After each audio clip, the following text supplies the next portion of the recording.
చేస్తున్నాను. ప్రేమ కలిగిన తండ్రి, పరిశుద్ధుడా, ఇంతవరకు నీకు మీరు తోడుగా నిలబడి నడిపించారు. మరి ఒకసారి మీ మాటలు మేము ఆలోచిస్తూ ఉంటుండగా నేను తోడుగా ఉండి వాక్యం వింటున్నాను కూడా అందరినీ జ్ఞాపకం చేసుకున్నాను. జాగ్రత్తగా మీరు తోడుగా ఉండి నడిపించున్నాను. యేసుక్రీస్తు వారి శ్రేష్టమైన నామంలో ఈ ప్రార్థనని వేడుకొంచుకుంటున్నాను తండ్రి. క్రీస్తునామమున కూడి వచ్చిన అందరికీ యేసుక్రీస్తు వారి నామంలో శుభములు తెలుపుకుంటున్నాను. క్రీస్తునందు ప్రియమైన వారా, ఈరోజు మన పాఠం ప్రాణం సంహారకుడిని సమీపిస్తే. ప్రాణం సంహారకుడిని సమీపిస్తే అనే ఒక ప్రత్యేక అంశాన్ని ఆలోచిద్దాం. చెప్పబడుతున్న దేవుడి మాటలని ఈ కొద్ది నిమిషాలు మీరు జాగ్రత్తగా మనసు పెట్టి వినాలని కోరుకోవడానికి తెలియజేస్తాను. భూమి మీద ఉన్న ప్రతి ఒక్కరు మానవులుగా పుట్టిన ఖచ్చితంగా 100% తెలుసుకోవలసిన అతి ప్రాముఖ్యమైన పాఠమే ప్రాణం సంహారకుడిని సమీపిస్తే ఏమవుతుంది. ప్రాణం సంహారకుడిని సమీపిస్తే ఏమవుతుంది అనే విషయం తెలుసుకోగలిగితే ఖచ్చితంగా మనిషి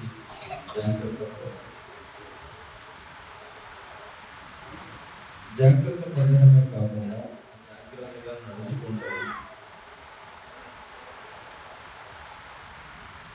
కనుక ఖచ్చితంగా ప్రతి ఒక్కరు తెలుసుకోవాలి. ప్రాణం సంహారాన్ని సమీపిస్తే అసలు ప్రాణం అంటే ఈ సంహారకుడు ఎవరు అనే విషయాన్ని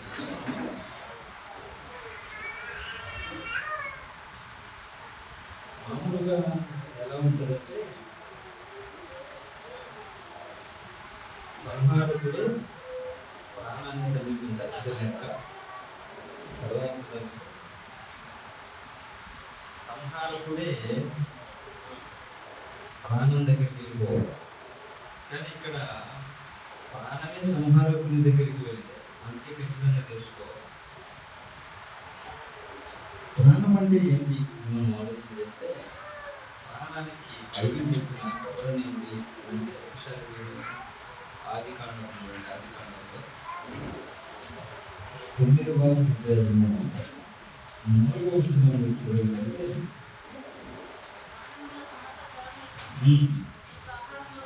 మీకు ఆహారము మీకు రుచి ఉన్నారు, అయినను మాంసమును రక్తముతో మీరు తినకూడదు, రక్తమే దానికి ప్రాణము అంది. చూడండి, రక్తమే దానికి ప్రాణము.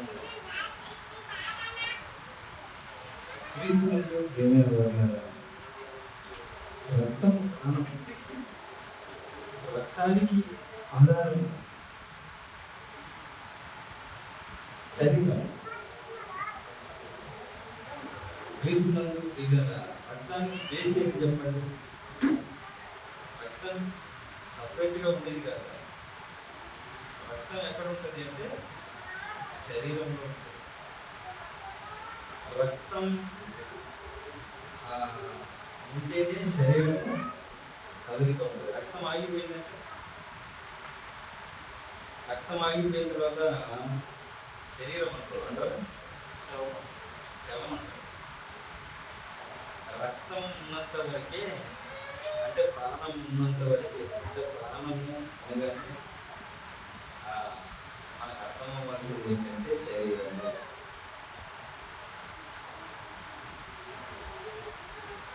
మీరు ప్రాణము అన్న దగ్గర మీకు ఏమర్థం అవ్వాలి?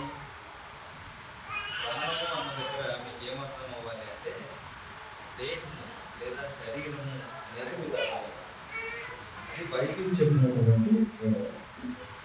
అయితే ఈ శరీరం ఉంది కదా, ఈ శరీరము సంహారకుడిని సమీపిస్తే మామూలుగా సంహారకుడే ఎవరి దగ్గరకు వస్తాడు? శరీరం దగ్గర సంహారకుడు వచ్చి శరీరాన్ని చంపేయాలి, అది లెక్క. కానీ ఇక్కడ ఎలా ఉంది అంటే శరీరమే సంహారకుడి దగ్గరికి వెళ్తాడు. మామూలుగా సంహారకుడే వస్తాడు ప్రాణం చేయడానికి. ఒకసారి మీరు బైబిల్లో చూడండి, నిర్గమాకాండం 12వ అధ్యాయం 23వ వచనం. 12వ అధ్యాయం 23వ వచనం ఒకసారి.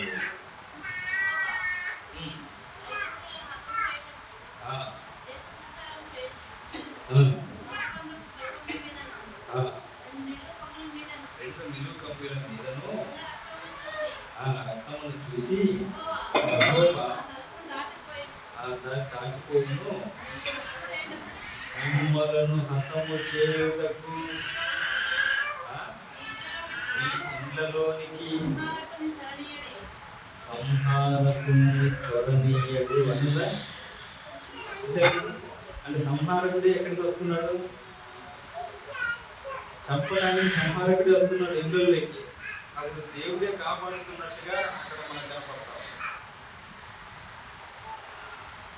క్రీస్తునందు ప్రేమైన వారులారా, సంహారకుడే చంపడానికి బయలుదేరితే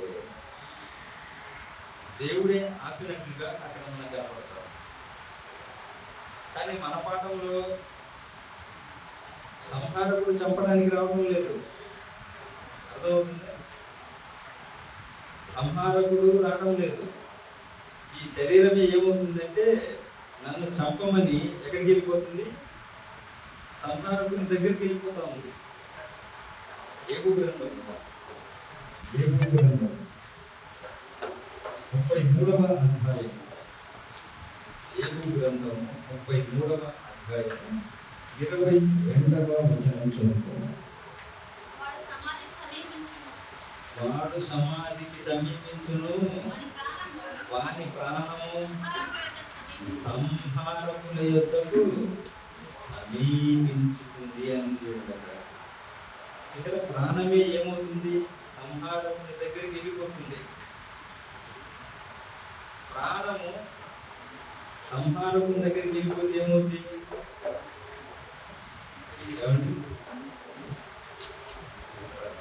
రౌడీలు ఉంటారు కదా, రౌడీ ఎవరైనా కనపడితే చంపేస్తారు. అంతేనా? ఆ రౌడీ వచ్చి చంపాల. వీడు రౌడీ దగ్గరికి పోయి నన్ను చంపాలన్నాడు అనుకుంటున్నాడు. ఒకసారి మీరు ఆలోచించి, రౌడీ ఎక్కడన్నా ఎవడన్నా కనపడితే చంపడానికి వాడు బయలుదేరి వస్తాడు. ఆడు బయలుదేరి రాకముందే వారి గుమ్మం దగ్గరికి పోయి నన్ను చంపన్నాడు అనుకోండి, ఇది ఎలా ఉంటుంది? అలా కనపడుతుంది చూడండి. మనకి సంహారకుడు రాకముందే సంహారకుడి దగ్గరికే వెళ్ళిపోతుంది ప్రాణం, శరీరం వెళ్ళిపోతుంది. చంపాలి. ఆడికి వెళ్ళిపోతే ఆడేం చేస్తాడు? సంహారకుడు ఏం చేస్తాడు? సమీపిస్తే చంపేస్తాడు. అంటే చావు వస్తుంది. ఏమండి? అంటే అందులో ఉన్నటువంటి మనిషి, అంటే మనిషికి ఏమనిపిస్తుంది? మామూలుగా జనరల్గా బతకాలని ఉంటుందా, చావాలని ఉంటుందా? ఏమండి? బతకాలని ఉంటుంది. తీరా 4 రోజులు చచ్చిపోతాడని చెప్పినా కూడా అప్పటికి కూడా వారి మనసులో ఏముంటుంది? బతకాలని. ఆడికేమో బతకాలని ఉంది, శరీరం ఏమో ఎక్కడికి తీసుకుపోతుంది?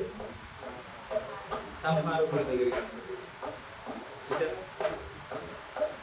బతకాలని ఉన్నా, బతకాలని ఆశ ఉన్నా శరీరం మాత్రం ఏం చేస్తుంది? సంహారకుల దగ్గరికి వెళ్ళిపోతుంది. ఎందుకు వెళ్ళిపోతుంది? శరీరము సంహారకుని దగ్గరికి నన్ను చంపమని ఎందుకు వెళ్తుంది? ఏం జరిగింది? ఏమైంది? శరీరానికి ఏమైనా ప్రాబ్లం అయిందా?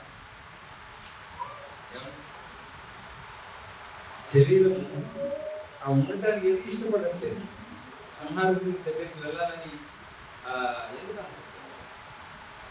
మామూలుగా జనరల్గా అంటే ఎవరైనా ఆత్మహత్య చేసుకుని తెచ్చుకోవాలి. ఎప్పుడైనా గమనించారు? ఎందుకు ఎందుకు ఎందుకు చావాలనుకుంటారు?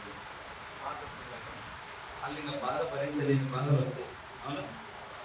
భరించలేని బాధలు, కష్టాలు ఇవన్నీ వచ్చినప్పుడు వాటిని తట్టుకోలేక చివరికి ఏమనుకుంటాడంటే నేను తెచ్చుకోవాలి, నిర్ణయం తీసుకొని తెచ్చుకోవాలి.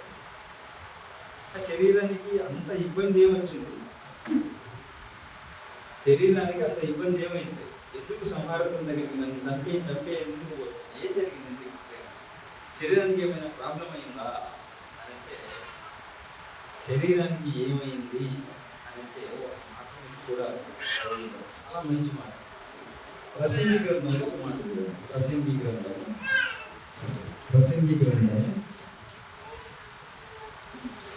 11వ అధ్యాయము 10వ వచనాన్ని బాగా గమనించాలి.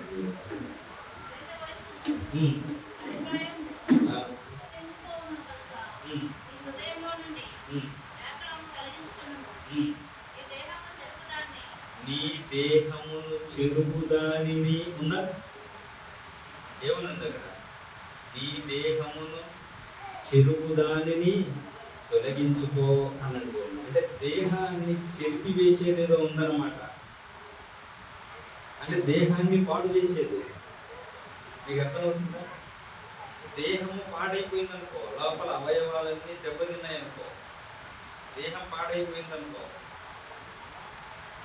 నీకు బతకాలని ఉన్నా దేహం ఎక్కడికి తీసుకెళ్ళిపోయింది? ఎందుకు?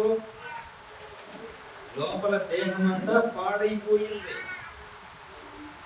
అప్పుడు ఏమవుతుంది అంటే అది సంహారకం దగ్గరికి వెళ్ళిపోతుంది. నేను ఇంకా ఇక్కడ ఉండలేను, ఈ బాధ భరించలేను అన్నట్టుగా. దేహము సంహారకం దగ్గరికి ఎందుకు వెళ్ళిపోతుంది అని అంటే, దేహము చెరిపి వేయబడింది, పాడైపోయింది. ఇంతకీ దేహాన్ని ఏది పాడు చేసింది? ఏమంటే ఏది పాడు చేసింది? రోగమా? రోగం పాడు చేసిందా దేహాన్ని? లేకపోతే ఏదైనా ఉందా అని అంటే, ఏది దేహాన్ని పాడు చేస్తుందో, చెరిపి వేస్తుందో చూడాలి. ఏమండి? మంచి మాట చూపిస్తారు. సామెతల గ్రంథం 3వ అధ్యాయం 7వ వచనాన్ని మీరు గమనించాలి.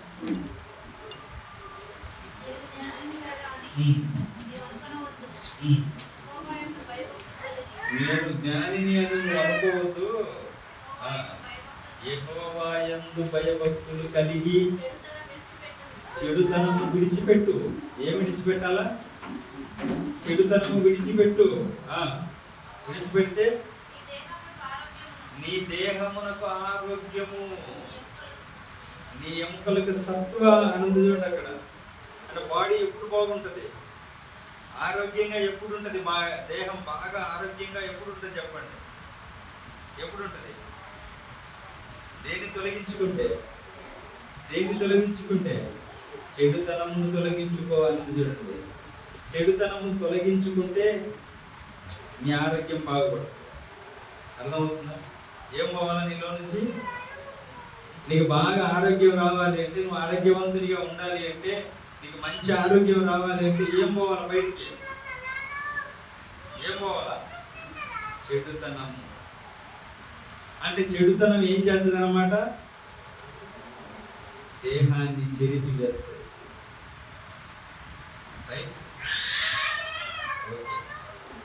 అయితే చెడుతనం అంటే ఏంటి? చెడుతనం అనగానే మీ మనసు ఎక్కడికి వెళ్ళిపోద్ది? ఎక్కడికి వెళ్ళిపోతున్నారు?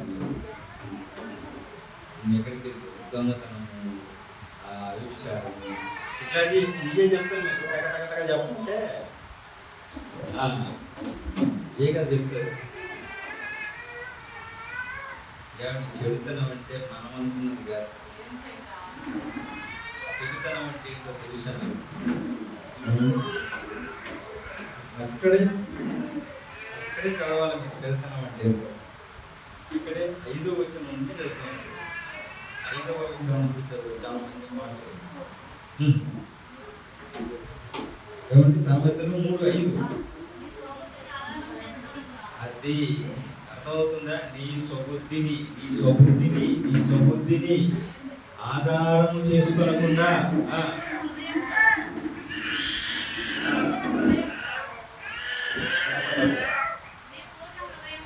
నీ పూర్ణ హృదయముతో యెహోవా యందు నమ్మిక ఉంచు. నీ ప్రవర్తన అంతటిని ఆయన అధికారము కింద ఒప్పుకొను. అప్పుడు ఆయన నీ త్రోవలను సరళము చేస్తాడు.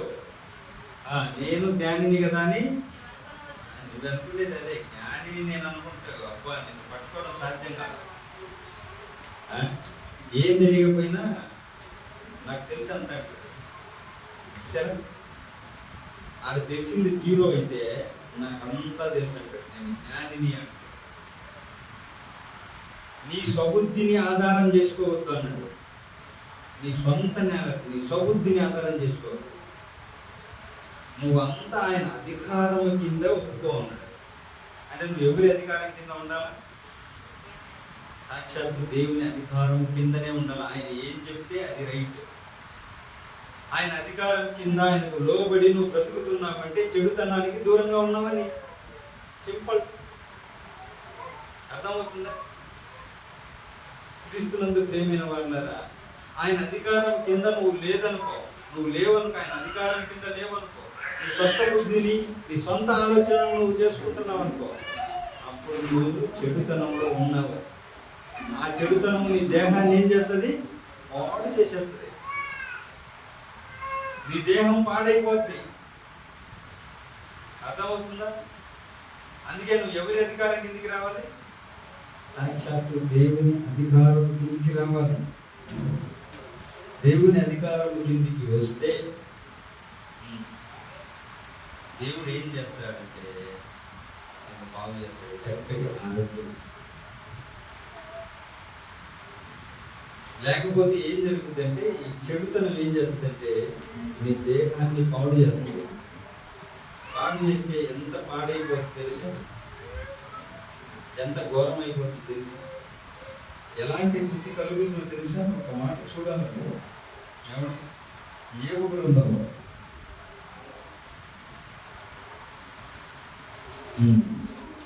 21 చదువుతాం. 21, 33, 21.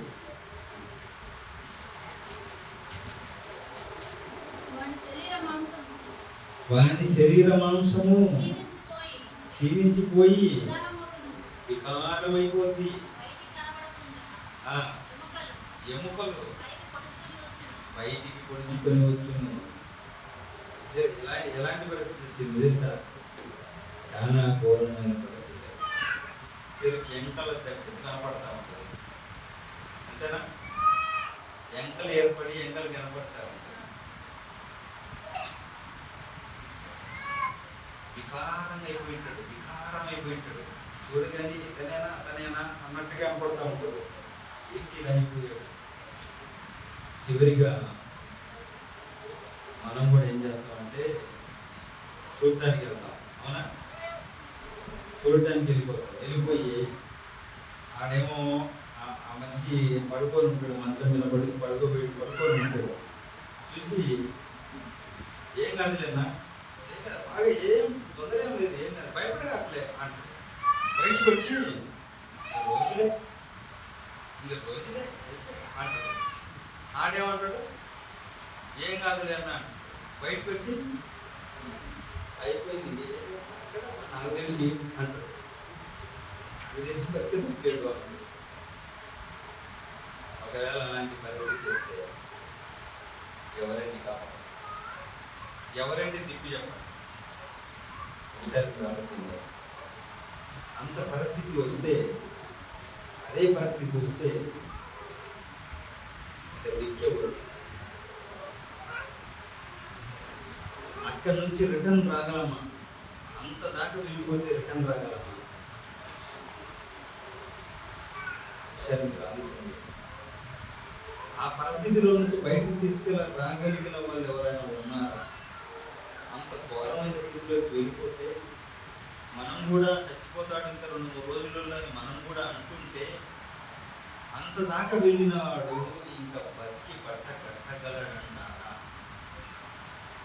కాపాడపడగలడంటారా? ఎవరు ఎక్కువ ఒకసారి ఆలోచించారు. అయితే చివరి యాక్షన్లో ఆ యాక్షన్ అలాంటి పరిస్థితుల్లో నుంచి కూడా కాపాడగలిగే వాళ్ళు ఎవరైనా ఉన్నారంటే ఒక యాక్షన్ మాత్రం చెప్తాను నేను. ఆ యాక్షన్ అదే ఏకోబడం తీసి 33వ అధ్యాయంలో 23వ వచనం చూడండి. నరులకు యుక్తమైనది ఏదో దానిని తెలియజేయుటకు వేలాది దూతలలో కనుడైన ఒకడు వానికి మధ్యవర్తి అయి ఉంటే దేవుడు వాని యందు కరుణ చూపి పాతాళంలో నుండి దిగి వెళ్ళకుండా వాన్ని విడిపించును. ప్రాయశ్చిత్తము నాకు దొరికినని సెలవిచ్చును. అప్పుడు ఏం జరుగుద్ది? అప్పుడు వాని మాంసము బాలుర మాంసం కన్నా ఆరోగ్యముగా అంత దూరం వెళ్ళిన తర్వాత రిటర్న్ రావచ్చా అంటే ఒక యాక్షన్ చెప్పాడు. ఏంటి యాక్షన్ అంటే 23 వచనంలో ఏం రాయబడిందంటే శక్యమై అది మళ్ళీ ఒకసారి చదువుకున్నాను. నరులకు యుక్తమైనది ఏదో ఆ టైంలో యుక్తమైనది ఏదో వానికి తెలియజేయటానికి వేలాది దూతలలో అది కూడా గనుడు ఒకళ్ళు మధ్యవర్తిగా రావాలి. అంటే ఆ టైంలో ఒక మంచి మ్యాటర్ తెలియాలి వాడికి. అర్థమైంది? ఏ స్థితిలో కన్నా పోనివ్వండి, ఏ స్థితిలోనన్నా ఉండని వానికి కావాల్సింది వినగలిగిన చెవు ఒకటి ఉంటే చాలు, వినగలగడానికి ఒక మనసు ఉంటే చాలు, వినగలగడానికి ఒక ఆలోచన ఉంటే చాలు. అప్పుడు ఒక మధ్యవర్తి రావాలి. ఎవరు రావాలి? ఎవరు కావాలి? ఒక మధ్యవర్తి రావాలి. ఒక మధ్యవర్తి వచ్చి మనకి పెట్టిందని చెప్పాలి. అసలు ఏం జరగబోతుంది, ప్రాణం ఎందుకు సంహారకుని సమీపించడానికి వెళ్ళిపోతుంది, ఒక మంచి ఆలోచన వానికి తెలియాలి. చెప్పేది ఎవరు? అయితే ఆ క్రిటికల్ పరిస్థితిలో నుండి బయట వేయగలగడానికి, వాడిని బయటికి తేవడానికి ఒక మధ్యవర్తి కావాలి. అదవుతుంది మధ్యవర్తిగా. ఎవరైనా మధ్యవర్తిగా ఉండేవాళ్ళు ఎవరైనా ఉన్నారా? మధ్యవర్తిగా ఎవరైనా వస్తారా? మనిషికి వచ్చారు ఎవరన్నా? నేనున్నాయన్నట్టు అది కొట్లాడుకుంటున్నాను. నువ్వు ఉండన్నా మాకు చెప్పడానికి భద్రబాబు మీకు వదన్నా నేను ఉండలేను ఆయన. ఎవరు వచ్చారు? కానీ దేవుడే ఒక మధ్యవర్తి, ఒక మధ్యవర్తి కానీ చూస్తారా? ఎక్కడ ఉంది మాట? తిమోతి రాసిన 2వ అధ్యాయం 5వ వచనం ఉంచారు. 2వ అధ్యాయము 5వ వచనం.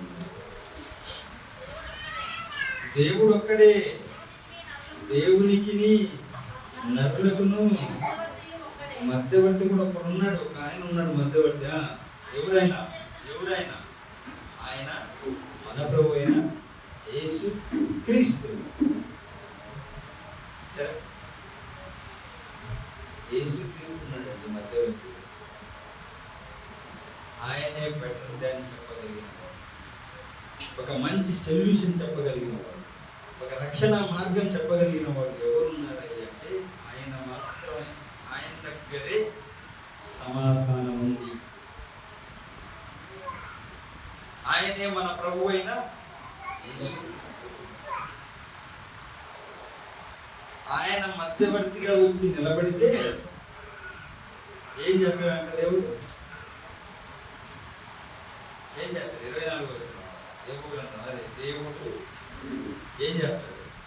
మధ్యవర్తి ఒకటి ఉంటే ఏం చేస్తాడంట? 33:24 దేవుడు కరుణ చూపిస్తాడు. మధ్యవర్తి యేసుక్రీస్తుగా వస్తే, యేసుక్రీస్తు వస్తే మధ్యగా నిలబడితే యేసుక్రీస్తు వలన ఆయనకి బాగుపడడానికి ఛాన్స్ అయితే ఉంది. ఆ మధ్యవర్తి వస్తే దేవుడట కరుణిస్తాడని ఉంది. దేవుడు వాని యందు కరుణ చూపి పాతాళానికి పోకుండా వాడిని విడిపిస్తాడు. అప్పుడు వాని మాంసం ఎలా తయారైందంటే బాలుర కంటే ఆరోగ్యం ఉందా? బాలుడే బాగా ఆరోగ్యంగా వెళ్తూ ఉంటారు. మీరు ఎప్పుడైనా చూసారో లేదా? కాబట్టి బాలుడు 14-15 సంవత్సరాల పిల్లలు ఎలా పుట్టుతారు? టక్క పరిగెత్తుకుంటూ వెళ్తా ఉంటారు. ఆ గుంతలు వచ్చినా ఆగడు, అలాగ దూనుకుంటూ వెళ్ళిపోతాడు. కారణం ఏంటి? అంత బాగా ఆరోగ్యంగా ఉంటాడు. అంతకంటే బెటర్ పొజిషన్ అన్నట్టు, అంతకంటే మంచి ఆరోగ్యము నీకు వస్తుంది. కానీ ఎవరుండాలి? మధ్యవర్తి ఉండాలి. ఆయన కలుగజేసుకోవాలి. మధ్యవర్తి కలుగజేసుకుంటే ఆ మధ్యవర్తి వలన, ఆ మధ్యవర్తిని బట్టి దేవుడు కరుణిస్తాడు 100%. చూసారా? ఆ మధ్యవర్తి మన ప్రభు అయిన యేసు క్రీస్తు. లాస్ట్ చివరి ఆప్షన్లో ఎంత చేయగలరంటే ఆయన మాత్రమే చేయగలరు. మీకు ఒక ఎగ్జాంపుల్ చెప్తాను కదా. ఒక ద్రాక్ష తోటలో అంజూరపు చెట్టు ఉందా? అంజూరపు చెట్టు ఉంది కానీ దానికి ఫలాలు కాయలు. 3 సంవత్సరాలు దాన్ని వెతికాడు. అర్థమవుతుందా? ఎన్ని సంవత్సరాలు చూశాడు? 3 సంవత్సరాలు దాని దగ్గరికి వెళ్ళి వారి కోసం, పండ్ల కోసము చూశాడు. కానీ ఫలితం శూన్యం. అప్పుడు యజమాని వచ్చి ఏమన్నాడు తెలుసా? చూస్తారా? యజమాని ఏం చెప్పాడు? లూకా రాసిన సువార్త 13వ అధ్యాయము 7-8 వచనాలు ఒకసారి గమనించు. కనుక అతడు ఇదిగో 3 ఏళ్ల నుండి నేను ఈ అంజూరపు చెట్టున పండ్లు వెతకవచ్చుచున్నాను, ఏమీ దొరకడం లేదు. దీన్ని నరికేసేయి అన్న. దీని వలన ఈ భూమి చాలా వ్యర్థమైపోవాలి. ఎందుకు వేస్ట్ అయిపోవాలి? భూమి సారం అంతా తింటుంది కానీ ఏం లేదు. భూమి సారం అనుభవిస్తుంది కానీ ఏం లేదంటే ఫలాలు లేవు దాన్ని. కాబట్టి ఊరికే సారం తీసుకోవడం ఎందుకు? అసలు దీన్ని నరికేసి వేరే చెట్లను నాటొచ్చని దీన్ని నరికి వేయమన్నాడు. దీన్ని నరికి వేయమని అనగానే మధ్యలో ఆయన అడ్డొచ్చి నిలబడ్డాడు. ఎవరాయన? తోటమాలి వచ్చేసాడు. ఏం చెప్తున్నాడు తోటమాలి? చూడండి.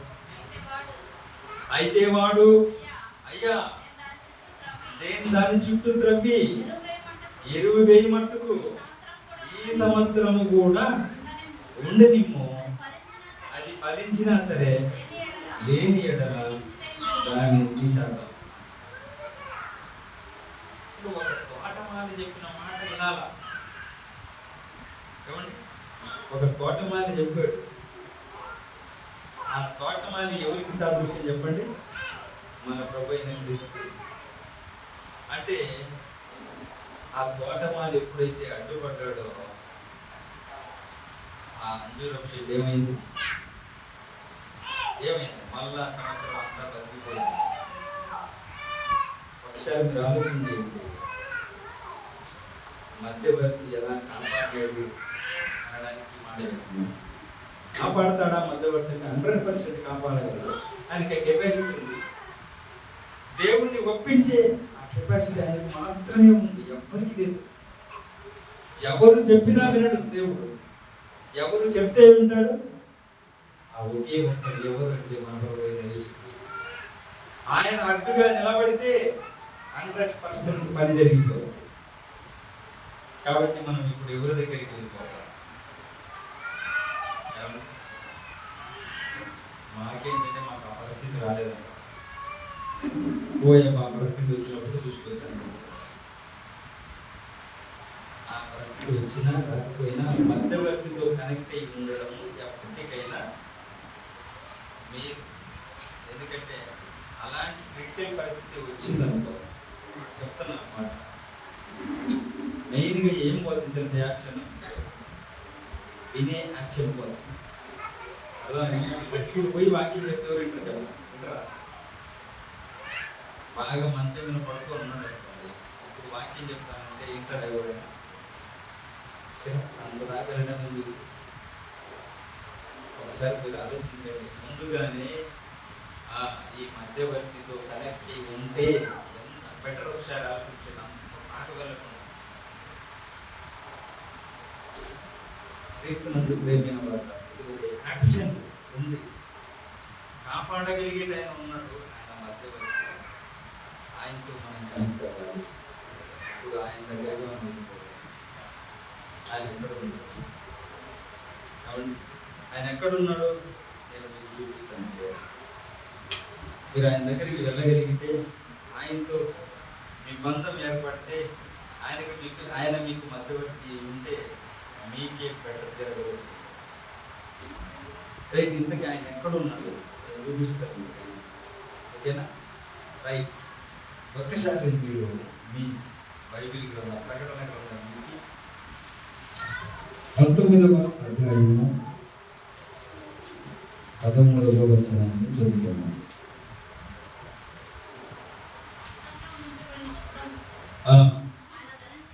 ఆయన ధరించుకొని ఉండెను, మరియు దేవుని వాక్యము అను నామము ఆయనకు పెట్టబడి ఉన్నది. ఉందండి.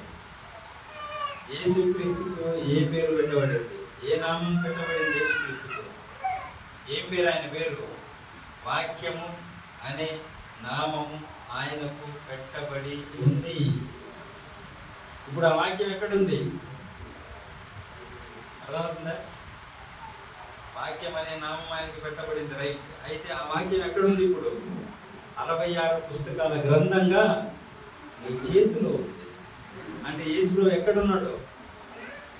నీ దగ్గరే ఉన్నాడు, కానీ నువ్వు పట్టించుకో. అంతేనా?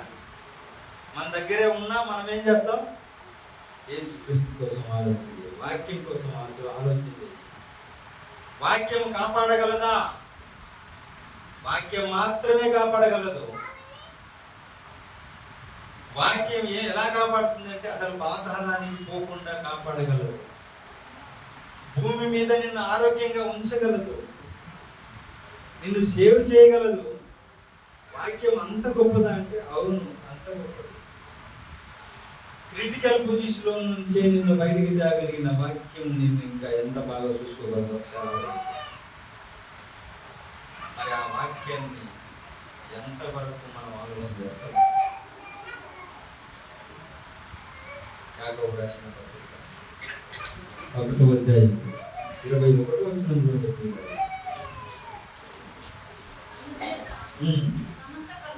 సమస్త కల్మషమును విర్రవీగుతున్న దుష్టత్వమును మాని లోపల నాటబడి మీ ఆత్మలను రక్షించడకు శక్తి కలిగిన వాక్యము అని. మీ ఆత్మలను రక్షించడానికి శక్తి కలిగింది వాక్యము. రక్షించేస్తే అంత పవర్ఫుల్.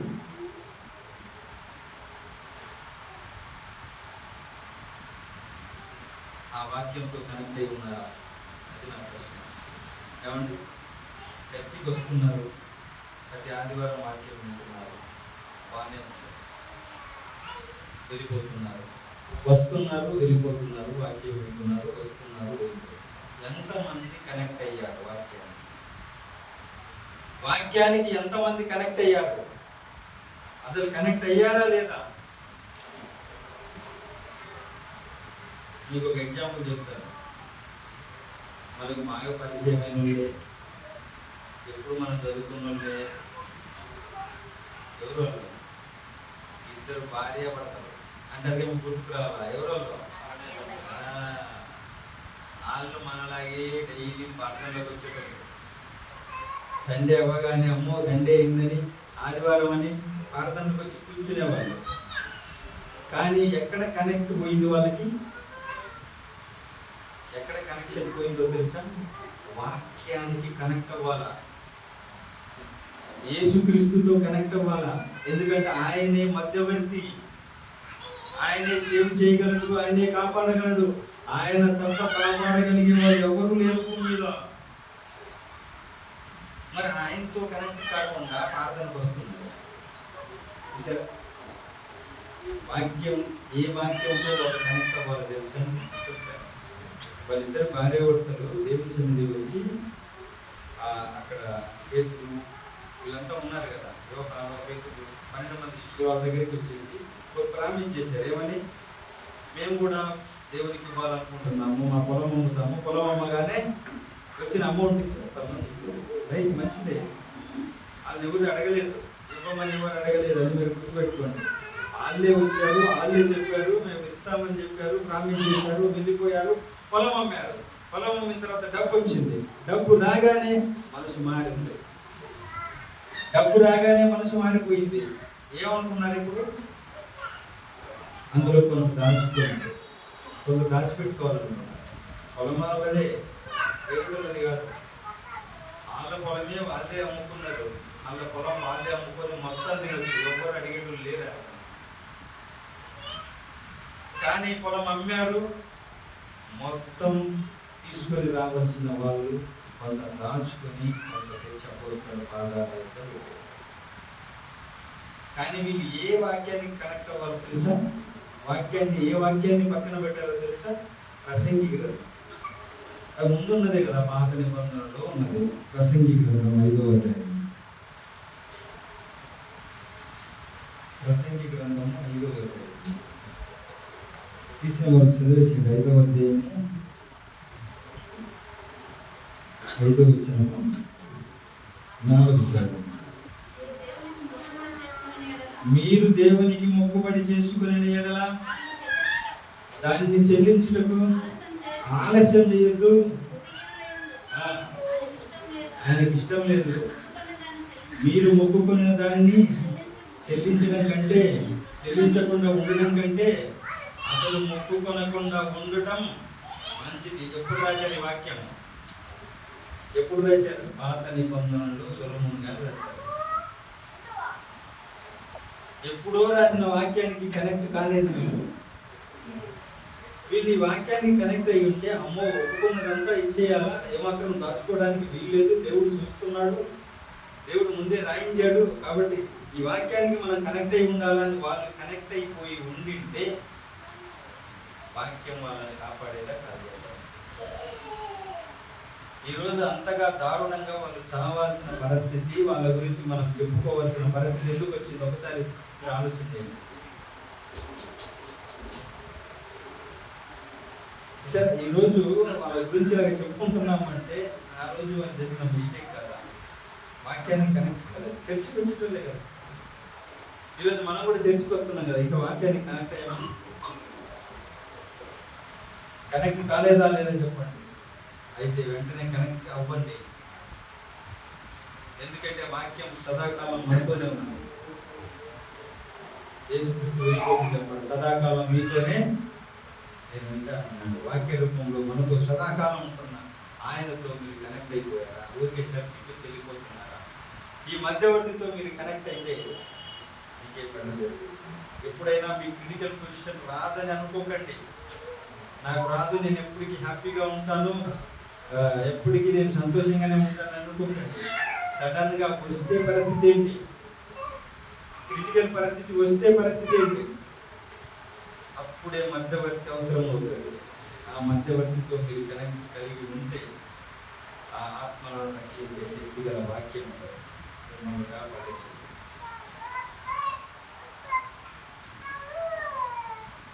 లేకపోతే పరిస్థితులు ఒకసారి ఆలోచించండి. ప్రాణమే సంభావన, చచ్చిపోతుంది, జీవం పోతుంది, పాతాళం వెళ్ళిపోతాం. ఎంత భయంకరమైన పరిస్థితి ఒకసారి ఆలోచించి.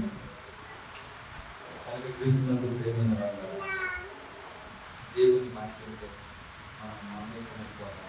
ఆ వాక్యాన్ని కలిగి మనం ముందుకు పోవాలి.